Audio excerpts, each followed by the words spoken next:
গতকালকে একটা টেলিভিশন চ্যানেলে লাইভ অনুষ্ঠানে আমাকে এক ভদ্রমহিলা ফোনে একটা প্রশ্ন করেছে।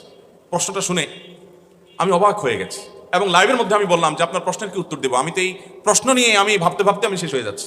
ভদ্রমহিলা প্রশ্ন করে বলছেন যে আমার স্বামী আমাকে অনেক কষ্ট দেয়, অনেক আমার হক নষ্ট করে।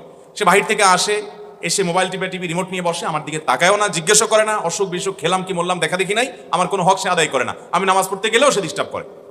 শেষ পর্যন্ত আমার নামাজ যেতে অসুবিধা হয়, সে 2টা 3টা পর্যন্ত নানান গুনাহের কাজে লিপ্ত থাকে। তো আমার অসুবিধা হয় দেখে আমি যখন তাকে রিকোয়েস্ট করি যে আমার নামাজের সময় অন্তত আমাকে একটু নামাজটা পড়তে দাও, তখন সে বলে তুমি আরেক রুমে গিয়ে শোও। তো ভদ্রমহিলার প্রশ্নের বিষয় হলো, বলতেছে হুজুর আমার জানার বিষয় হলো এই যে আমি আরেক রুমে গিয়ে ঘুমালাম, এতে কি আমার স্বামীর অধিকার নষ্ট করলাম কিনা।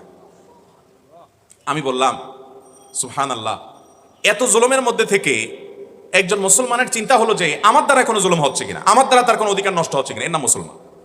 এটা হলো খাঁটি মুসলমানের আলামত। এই একই ভদ্রমহিলা তিনি একই টেলিফোনে আরেকটা প্রশ্ন করেছেন, বলেছেন যে আমার ছেলে আমার গায়ে হাত তোলে। ভয়ঙ্কর একটা ব্যাপার, যেখানে যেখানে মা বাবার সামনে শরীরের ময়লা ধুলাবালি ঝাড়ি দেওয়াটাও রীতিমতো তাদের প্রতি অবাধ্যতার সামিল, গুনাহের সামিল। কোন সাহাবী সেই মানটি বলেছেন, সেখানে মা